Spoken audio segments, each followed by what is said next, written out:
Hi friends, welcome to greens recipe video. இன்றைக்கி நம்ம வீடியோவில் என்ன பார்க்க போகிறோன்னா ஒரு ஸ்வீட் ரெசிபி தான் பார்க்க போகிறோம். வாங்க அதுக்கு என்னெல்லாம் தேவைன்னு பார்க்கலாம்.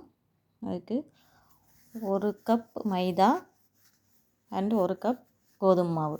பெரும்பாலும் இந்த ஸ்வீட்ஸ் வந்து மைதா மாவில் தான் பண்ணுவாங்க. நான் கோதுமை மாவுலையும் மைதா மாவும் சேர்த்து எடுத்துருக்கிறேன். இப்போ அதில் கொஞ்சமாக ஆயில் விட்டுக்கலாம்.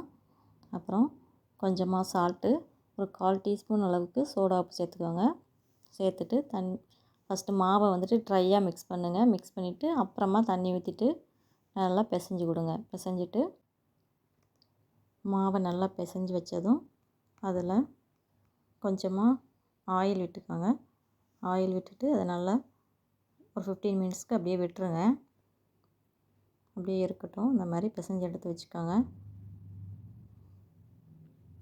அப்புறமா நம்ம சீனி பாகு தயார் பண்ணலாம். அதுக்கு 2 கப்பு நான் சுகர் எடுத்துருக்கிறேன். ஏன்னா 2 கப்பு மாவு எடுத்துருக்கிறேன் இல்லையா, அதனால் 2 கப்பு சுகர் எடுத்துருக்கிறேன். அதுக்கு 1.5 கப் அளவுக்கு தண்ணி ஊற்றிக்கிறேன். ஊற்றிட்டு இதை அடுப்பில் வச்சுட்டு நாம் காய்ச்சி எடுக்கலாம். அதில் கொஞ்சமாக ஏலக்காய் பவுடர், அதில் 4-5 சொட்டு போல் லெமன் ஜூஸ் ஆட் பண்ணிக்கலாம். பாகு வந்துட்டு ரொம்ப கம்பிப்பாக தான் வரணும்னு தேவையில்லை, மீடியமாக இருந்தாலே போதும். நாம் அந்த மாவில் வந்துட்டு உருண்டை பிடிச்சிட்டு சப்பாத்தி மாதிரி உருட்டி எடுத்து வச்சுக்கலாம். உருட்டி எடுத்து தனியாக வச்சுக்கணும். அப்புறம் அந்த ஸ்வீட்டு லேயராக நமக்கு கிடைக்கிறதுக்காக இந்த மாதிரி அடுக்கிக்கங்க. ஒரு சப்பாத்தி போட்டுக்கணும். அப்புறம் ஆயில், அப்புறம் கொஞ்சோண்டி மாவு ஸ்ப்ரெட் பண்ணிவிட்டு ஒன்றுக்கு மேலே ஒன்றா அப்படி அடுக்கிக்கங்க. அப்படியே ஒரு 4-5 சப்பாத்தி போல் மொத்தமாக அடுக்கி வச்சுக்கோங்க.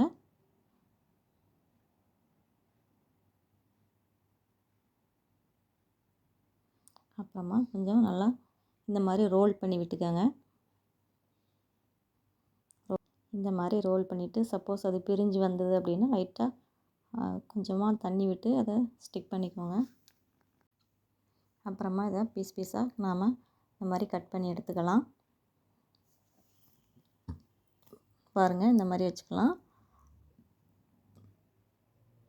அப்புறமா ஒரு பீஸ் எடுத்துகிட்டு இந்த மாதிரி நல்லா ப்ரெஷ் பண்ணி கொடுத்துட்டு சப்பாத்தி கட்டையை வச்சுட்டு ஒரு உருட்டி எடுத்துருங்க. இந்த மாதிரி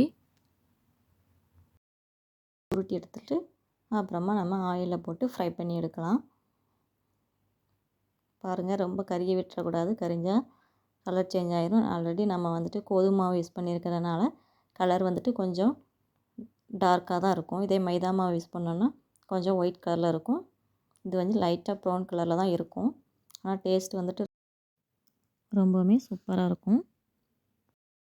நாம் எல்லாத்தையும் பொரிச்சு எடுத்ததுக்கப்புறம் இதை வந்துட்டு சீனி பாகில் டிப் பண்ணி எடுக்கலாம். பாருங்கள், இந்த மாதிரி போட்டுட்டு அதை நல்லா ஸ்பூன் வச்சு திருப்பி விட்டுருங்க.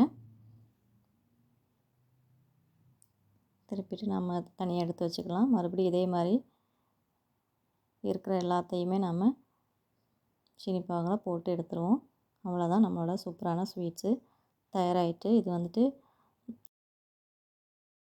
உடனே சாப்பிட்றதுக்கு நல்லா மொறு மொறுன்னு இருக்குதுங்க. இதுவே மறுநாள் சாப்பிட்றதுக்கும் கொஞ்சம் சாஃப்டாயிரும்.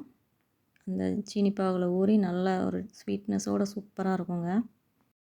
நீங்கள் ட்ரை பண்ணி பார்த்துட்டு சொல்லுங்கள் எப்படி இருந்தது அப்படின்னு சொல்லிட்டு.